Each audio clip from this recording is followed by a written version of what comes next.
Welcome back to my channel science with Mintu sir. তোমরা কেমন আছো? আশা করি সবাই ভালো আছো। তো যাই হোক, আজকে আমি দশম শ্রেণীর জীবনবিজ্ঞানের দ্বিতীয় ক্লাসে তোমাদের আজকের যে আলোচনা সেটা হলো আমাদের প্রথম অধ্যায়, যার নাম জীবজগতের নিয়ন্ত্রণ ও সমন্বয়। জীবজগতের নিয়ন্ত্রণ ও সমন্বয়, আজকে আমরা এই চ্যাপ্টার নিয়ে আলোচনা করব তোমাদের সঙ্গে। তো দেখো, আমাদের জীবদেহ প্রধানত বিভিন্ন জৈব এবং অজৈব বস্তু নিয়ে গঠিত। সেক্ষেত্রে আমাদের এই যেগুলো বাহ্যিক উদ্দীপক, তাদের দ্বারা আমাদের যে সাড়া প্রদানের ক্ষমতা, সেই সাড়া প্রদানের ক্ষমতাটাকে আমরা বলি সংবেদনশীলতা, অর্থাৎ যাকে বলি সেন্সিটিভিটি। তাহলে উদ্দীপকের প্রভাবে সাড়া প্রদানের ক্ষমতাকে আমরা কি বলি? সংবেদনশীলতা বা সেন্সিটিভিটি। আর যার দ্বারা এই সাড়া প্রদানটা ঘটছে তাকে আমরা কি বলছি? উদ্দীপক।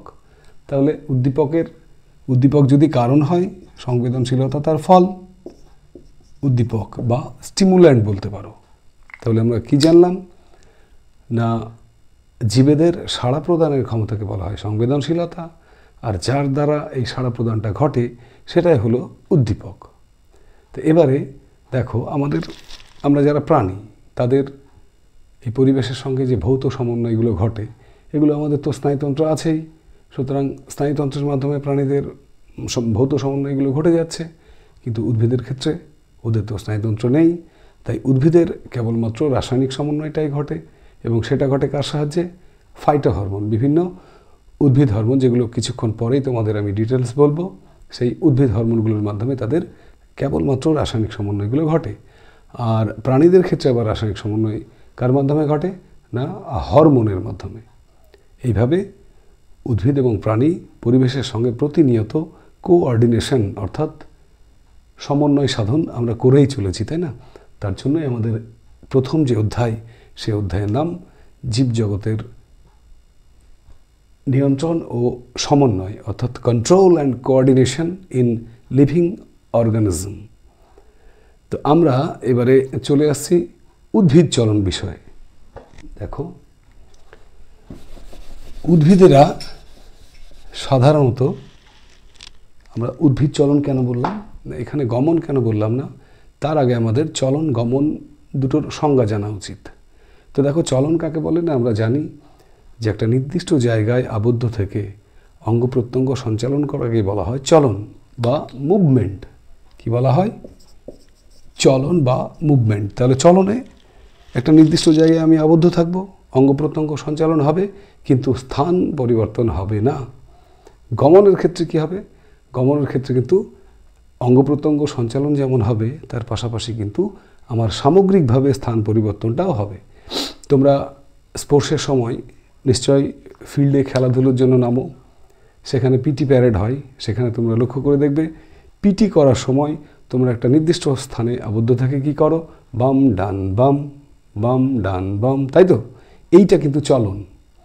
আর এই চলনের মাধ্যমে তুমি যখন প্যারেড করো, অর্থাৎ গোটা মাঠটাকে যখন তুমি প্রদক্ষিণ করো, তখন তোমার অঙ্গ প্রত্যঙ্গগুলোও সঞ্চালিত হয়, আবার তোমার মুভমেন্টটাও হয়। এইটা হচ্ছে তোমার গমন। তার মানে কি?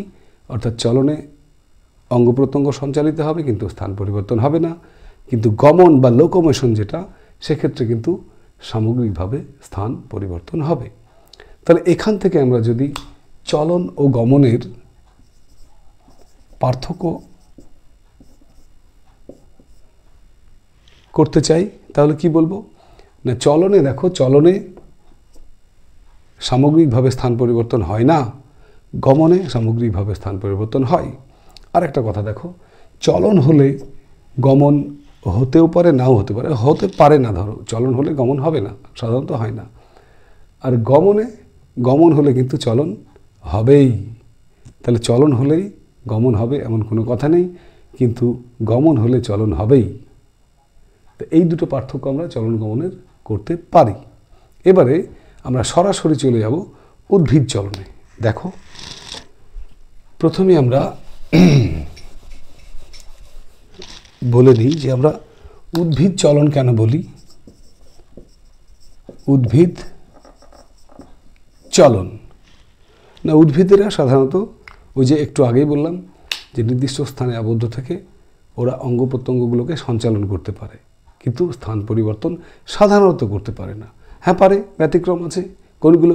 ক্লামাইডোমোনাস, ভলভক্স, তারা স্থান পরিবর্তন করে, কিন্তু বেশিরভাগ উদ্ভিদই কী করে না, তারা স্থান পরিবর্তন করে না। তাই আমরা এক্ষেত্রে উদ্ভিদ চলন কথাটা ব্যবহার করব। যাই হোক, আমরা এরপরে আমাদের সিলেবাস অনুযায়ী যেটা জানবো সেটা হচ্ছে উদ্ভিদ চলনের প্রকারভেদগুলো জানবো। না, এখানে তোমাদের বইয়ে একটু লক্ষ্য করে দেখবে যে উদ্ভিদ চলনকে 3টে ভাগে ভাগ করা হয়েছে। একটা ট্যাকটিক চলন, ট্রপিক চলন, ন্যাস্টিক চলন। একবার দেখো, ট্যাকটিক, ট্রপিক এবং ন্যাস্টিক চলন। কিন্তু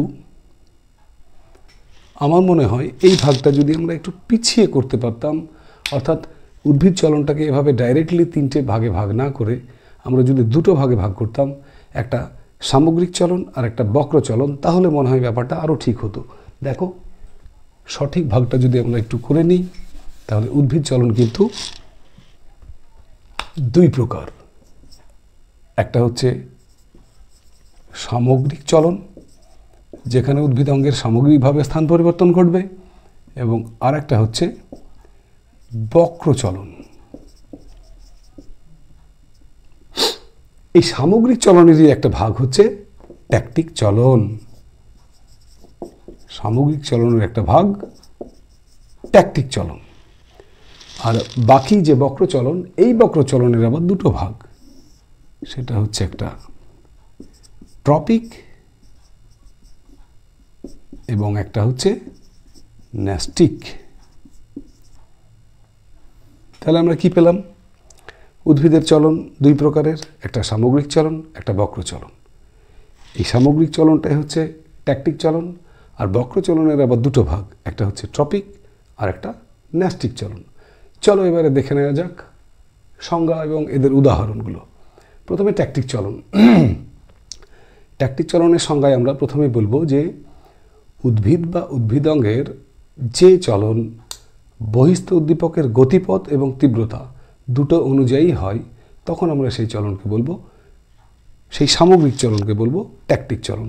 আরও একবার, বহিস্থ উদ্দীপকের তীব্রতা এবং গতিপথ দুটো অনুযায়ী যখন উদ্ভিদঙ্গের চলন সম্পন্ন হয়, সামগ্রিক চলন সম্পন্ন হয়, সেটাই হচ্ছে তার ট্যাকটিক চলন। এই ট্যাকটিক চলন যেমন উদাহরণ দিয়ে বলি, ফটোট্যাকটিক। ট্যাকটিকের একটি উদাহরণ হচ্ছে ফটোট্যাকটিক। যেমন ক্লামাইডোমোনাস, ভলভক্স, এরা ফটোট্যাকটিক এদের ঘটে।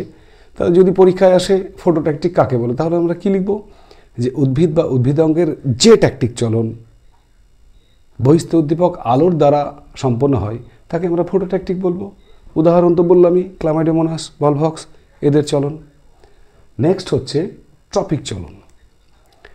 ট্রপিক চলন কাকে বলে না, ট্রপিক চলনের সংজ্ঞা যদি দিই, তো উদ্ভিদ বা উদ্ভিদঙ্গের যে বক্রচলন, দেখো ট্রপিক চলন ভাগটাকার বক্রচলনের, ওই জন্য সংজ্ঞাটা একটুখানি দেখো।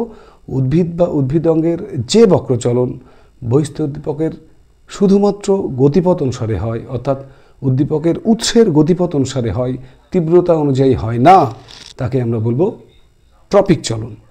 তাহলে আর একবার শুনে নাও, উদ্ভিদ বা উদ্ভিদঙ্গের যে বক্রচলন বহিস্থ উদ্দীপকের শুধুমাত্র গতিপথ অনুসারে হয়, তখন তাকে ট্রপিক চলন বলে।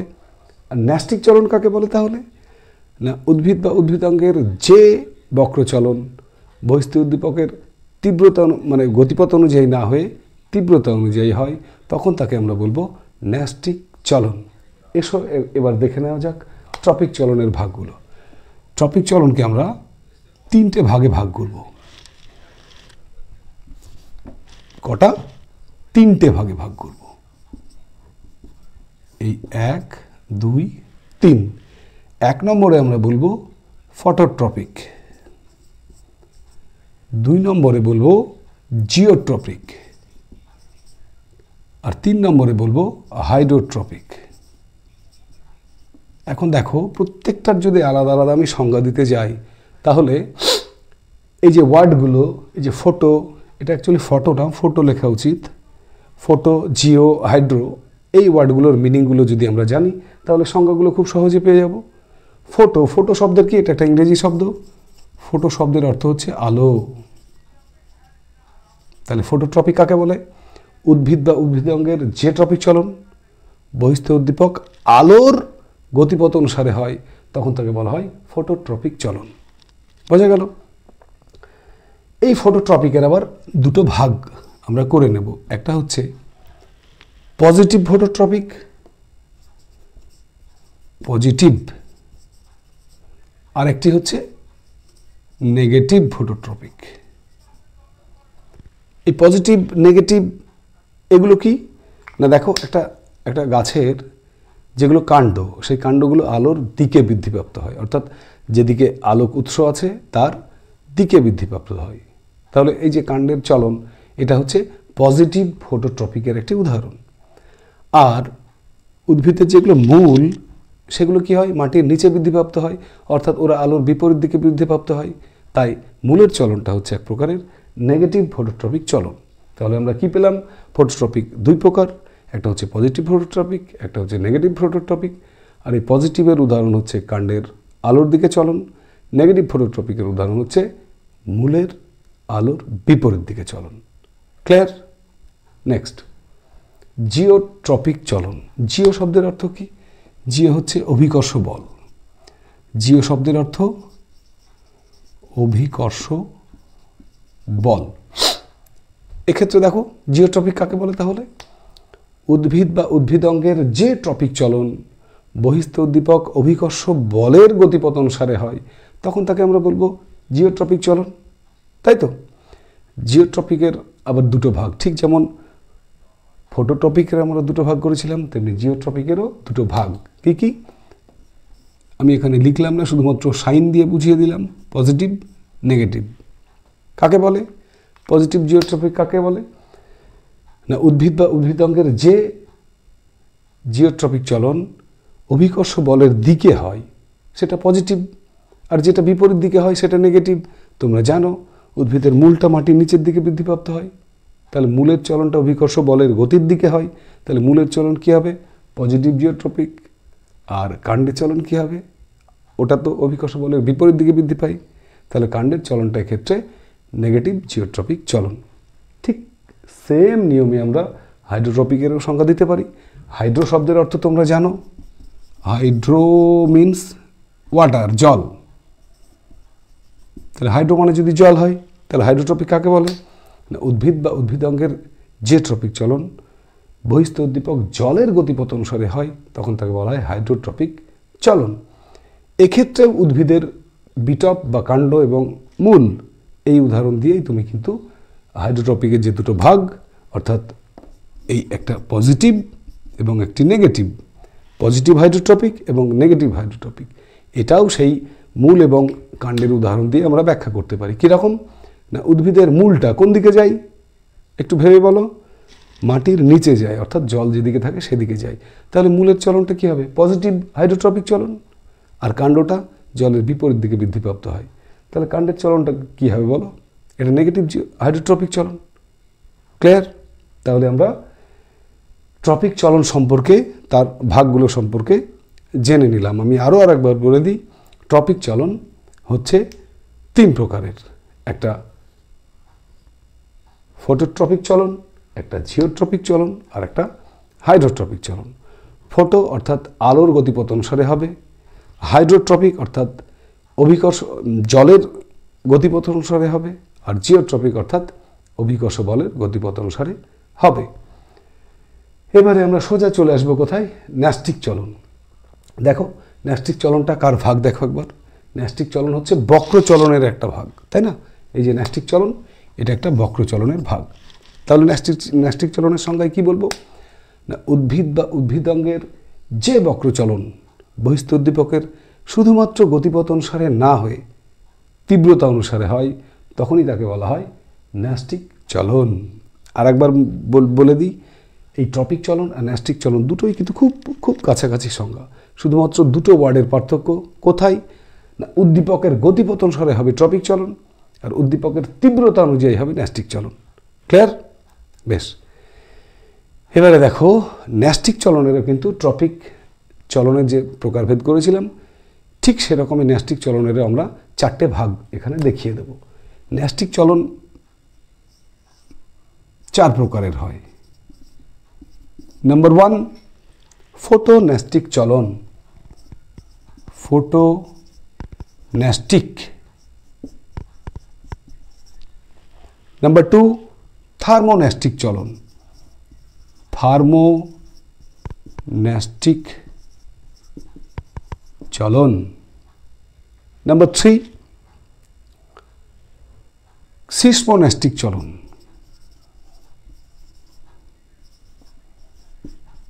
সিসমোন্যস্টিক চলন। এবং নাম্বার 4 হচ্ছে কেমোন্যস্টিক চলন।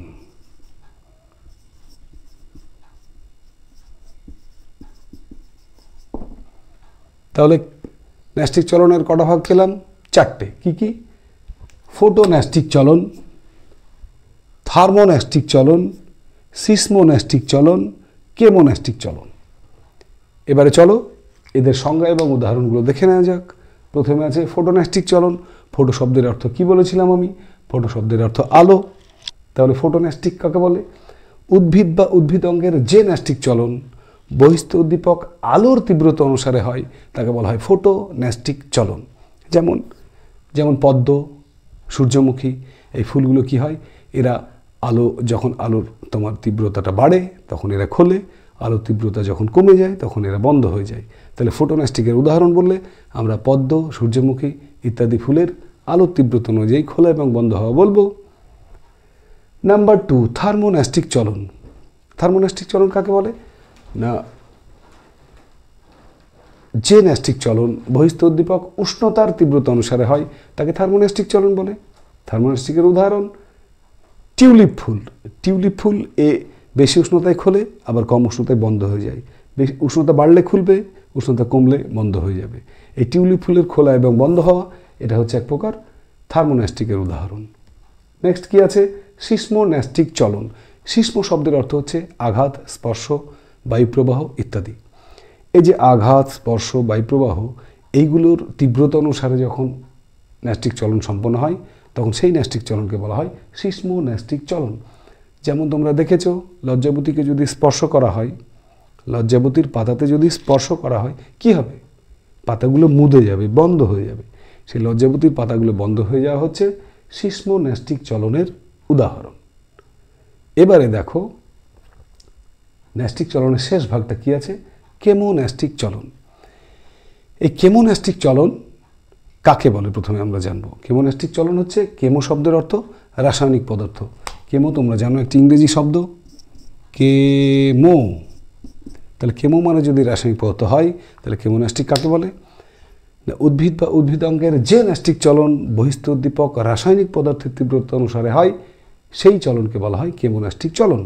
উদাহরণ যেমন সূর্য শিশির গাছের যে কোর্সিকাগুলো, সেই কোর্সিকাগুলো পতঙ্গ কর্তৃক মানে পতঙ্গের দিকে ধাবিত হয়, পতঙ্গের দিকে বেঁকে যায়। কেননা পতঙ্গের মধ্যে প্রোটিন থাকে, ওটা একটা কেমিক্যাল, সেই প্রোটিনের দিকে সূর্য শিশিরের কোর্সিকাগুলো বেঁকে যায়। এটাই হলো আমাদের কেমোন্যস্টিক চলনের উদাহরণ। তাহলে আমরা কি কি শিখলাম এখন? প্রথমে আমরা জানলাম সংবেদনশীলতা কাকে বলে, উদ্দীপক কাকে বলে। তারপরে আমরা জানতে পারলাম উদ্ভিদ চলনের বিভিন্ন শ্রেণীবিভাগগুলো। সেখানে আমরা ট্যাকটিক চলন, ট্রপিক চলন, ন্যস্টিক চলন সম্পর্কে জানলাম।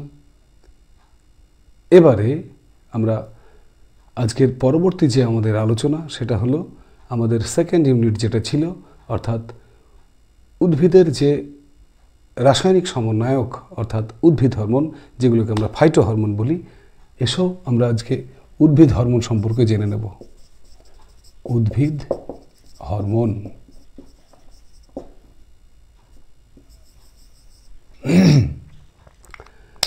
দেখো বিজ্ঞানী বেলিস এবং স্টার্লিং দুজনে মিলে প্রথম এই হরমোন যে রাসায়নিক সমন্বয়ক সেই হরমোন নামে এরা অভিহিত করেছিল। এবং বিজ্ঞানী চার্লস ডারউইন তিনি তার আলোকবৃত্তি পরীক্ষা দ্বারা উদ্ভিদ দেহেও যে হরমোন পাওয়া যায় সেটা তিনি প্রথম দেখিয়েছিলেন, বিজ্ঞানী চার্লস ডারউইন। সেই সঙ্গে বিজ্ঞানী ভেন্ট, তিনি প্রথম অক্সিজেন আবিষ্কার করেছিলেন। এ তো গেল উদ্ভিদ হরমোনের ইতিহাস। এবারে যদি আমি তোমাকে বলি যে হরমোন কাকে বলে, অর্থাৎ অ্যাকচুয়ালি হরমোনের সংজ্ঞা, তো হরমোন হচ্ছে যে সমস্ত জৈব অনুঘটক সজীব কোষ বা বিভিন্ন অন্তঃক্ষরা গ্রন্থি থেকে ক্ষরিত হয়ে সাধারণত ওরা কি করে না কোষের বিভিন্ন বিপাকীয় কাজগুলো নিয়ন্ত্রণ করে এবং কাজের শেষে কিন্তু এরা ধ্বংস হয়ে যায়, সেগুলোই হচ্ছে হরমোন। আর একটা গ্রিক শব্দ যেটা হরমাও, এই হরমাও শব্দ থেকে কিন্তু হরমোন শব্দটা এসছে। হরমাও থেকে আমরা হরমোন শব্দটা পেয়েছি, যার অর্থ হচ্ছে জাগ্রত করা। তো যাই হোক, আসল জায়গায় আমরা চলে আসব, সেটা হচ্ছে উদ্ভিদ হরমোন। তার আগে তোমাদের সিলেবাসে একটুখানি হরমোনের সঙ্গে উৎসেচকের পার্থক্যগুলো দেওয়া আছে। আমরা যদি হরমোন এবং উৎসেচকের পার্থক্যগুলো একবার দেখে নিই, তাহলে দেখব হরমোন, উৎসেচক। হরমোনগুলো সাধারণত একটু আগে আমি বললাম যে হরমোন অন্তঃক্ষরা গ্রন্থি থেকে ক্ষরিত হয়, আর উৎসেচকগুলো কোথা থেকে ক্ষরিত হয়, যে কোনো তরুণ সজীব কোষ থেকে।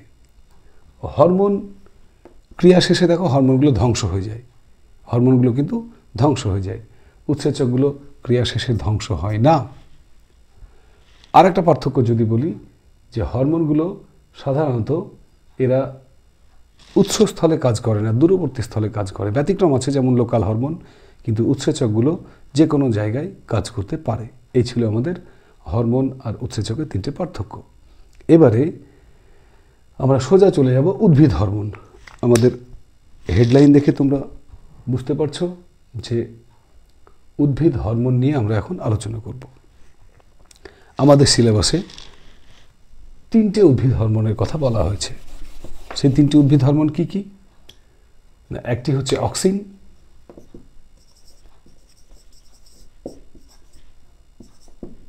জিব্বেরেলিন এবং সাইটোকাইনিন।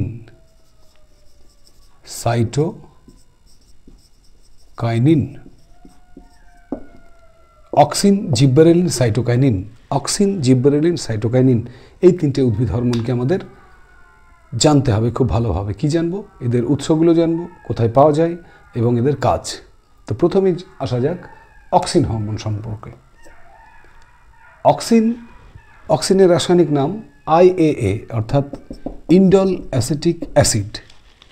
উৎস কোথায় পাওয়া যায় অক্সিন? উদ্ভিদের যে কোনো বর্ধনশীল অঞ্চল, বিশেষ করে কাণ্ড ও মূলের অগ্রভাগে, ভ্রূণমুকুল আবরণীতে, অর্থাৎ যে কোনো বর্ধনশীল অঞ্চল, সেই বর্ধনশীল অঞ্চলেই কিন্তু অক্সিন আমরা পাই। এই অক্সিনের যে রাসায়নিক উপাদান সেগুলো হচ্ছে চন means carbon, hydrogen, oxygen, nitrogen. এই কার্বন, হাইড্রোজেন, অক্সিজেন, নাইট্রোজেন নিয়ে অক্সিন কিন্তু গঠিত। এবারে মনে করো অক্সিনের কাজ, প্রশ্ন যদি আসে অক্সিনের কাজগুলো লেখো, তখন আমরা কি বলবো না, এখানে অক্সিনের প্রধান যে কাজগুলো, সেগুলোর মধ্যে 1 নম্বরে আমরা বলবো যে অগ্রস্থ প্রকটতা ঘটায়। অর্থাৎ কি না, আমরা দেখেছি যে একটি গাছের যদি অগ্রমুকুলকে কেটে দেওয়া হয় তাহলে তার কাক্ষিক মুকুলগুলো বৃদ্ধি পায়। এই ঘটনাটাকে বলা হয় অগ্রস্থ প্রকটতা। আর এই অগ্রস্থ প্রকটতায় তোমার অক্সিন ঘটায়, মানে সাহায্য করে। নেক্সট হচ্ছে অক্সিনের আর একটা গুরুত্বপূর্ণ কাজ হচ্ছে পার্থেনোকার্পি, অর্থাৎ বীজবিহীন ফল উৎপাদন করা। অক্সিনের দ্বারা বীজবিহীন ফল উৎপাদন পদ্ধতিকে পার্থেনোকার্পি বলে। তো এটাও একটা গুরুত্বপূর্ণ কাজ। আর 3 নম্বর কাজের কথা যদি বলি, অক্সিন এটা একটা গুরুত্বপূর্ণ কাজ কিন্তু, যে ট্রপিক চলন নিয়ন্ত্রণ করে। সেটা কিভাবে না, তোমরা নিশ্চয়ই যারা টবে ফুল গাছ লাগাও তারা লক্ষ্য করে দেখবে যে গাছটাকে যদি তোমরা জানালার ধারে রাখো তাহলে সেই গাছটা কি হবে না, সূর্যের দিকে কিন্তু গাছটা বেঁকে যাবে। এটা নিশ্চয়ই লক্ষ্য করেছো তোমরা।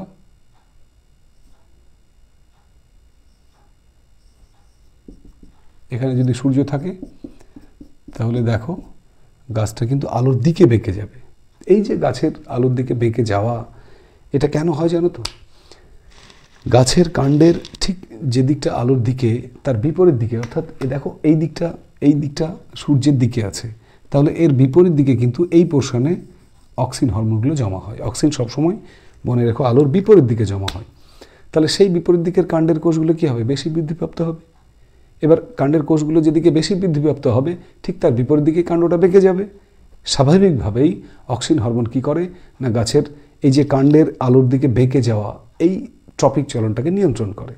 সুতরাং অক্সিনের একটা গুরুত্বপূর্ণ কাজ হচ্ছে ট্রপিক চলন নিয়ন্ত্রণ। তাহলে আমরা অক্সিন হরমোন সম্পর্কে কী কী শিখলাম না? অক্সিনের রাসায়নিক নাম হচ্ছে indole acetic acid. Auxin carbon, hydrogen, oxygen, nitrogen নিয়ে গঠিত। অক্সিন যে কোনো উদ্ভিদ এবং কাণ্ডের বর্ধিষ্ণু অঞ্চলে পাওয়া যায়।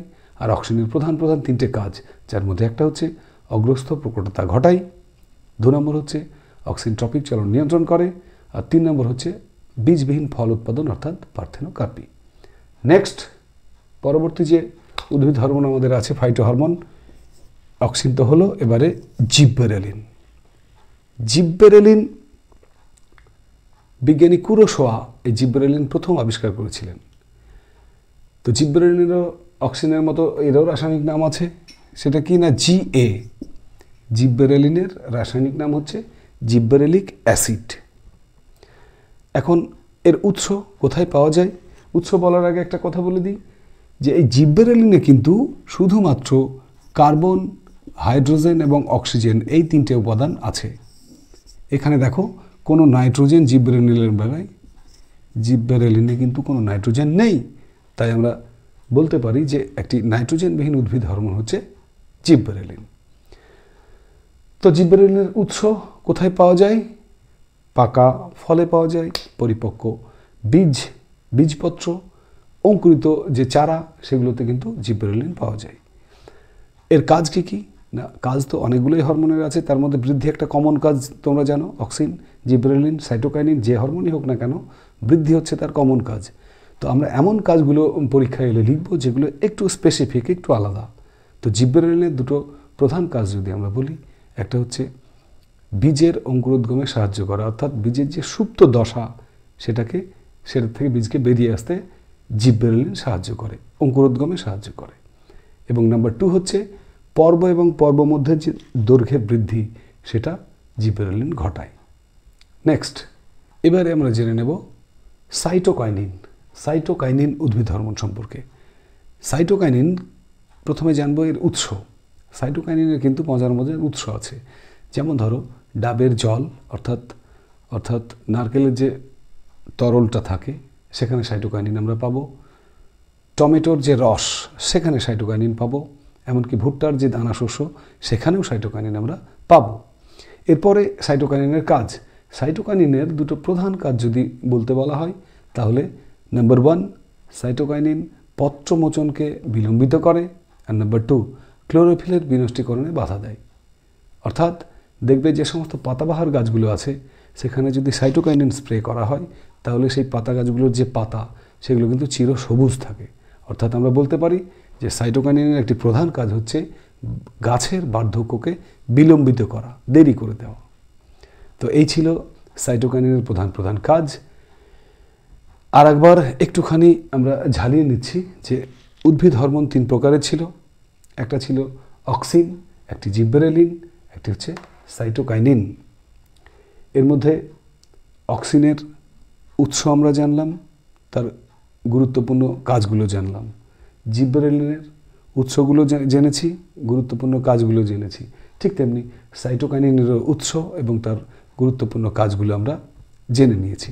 এবারে উদ্ভিদ হরমোনের একদম শেষ দিকে যেটা আমরা জানব সেটা হচ্ছে কৃত্রিম হরমোন। এই কৃত্রিম হরমোন প্রথমে আমরা জানব কাকে বলে।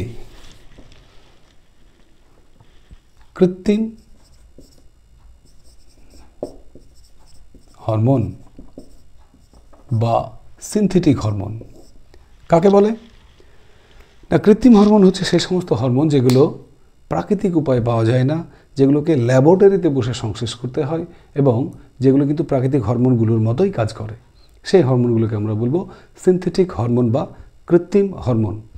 এখন বিভিন্ন প্রকার সিনথেটিক যে হরমোনগুলো আছে তেমন কয়েকটা হরমোনের নাম আমি লিখে দিচ্ছি, তোমরা একবার দেখে নাও। IBA খুব গুরুত্বপূর্ণ একটা কৃত্রিম hormone, NAA, IPA, 2,4-D, MCPA, এগুলো সবই হচ্ছে এক একটা কৃত্রিম হরমোনের নাম। এছাড়াও কৃত্রিম অক্সিন, কৃত্রিম জিব্বেরেলিন, এগুলো তো আছেই। তো এই যে IBA দেখো, এর পুরো নাম হচ্ছে indole butyric acid. NAA, naphthalene acetic acid. IPA, indole propionic acid. 2,4-D, যার পুরো নাম হচ্ছে two four dichlorophenoxy acetic acid. MCPA, methyl chlorophenoxy acetic acid. এগুলো হচ্ছে সব কৃত্রিম হরমোনের উদাহরণ। এবারে যদি প্রশ্ন আসে যে কৃত্রিম হরমোনের ব্যবহারিক প্রয়োগ বা কাজগুলো লেখো, তখন আমরা কি বলবো?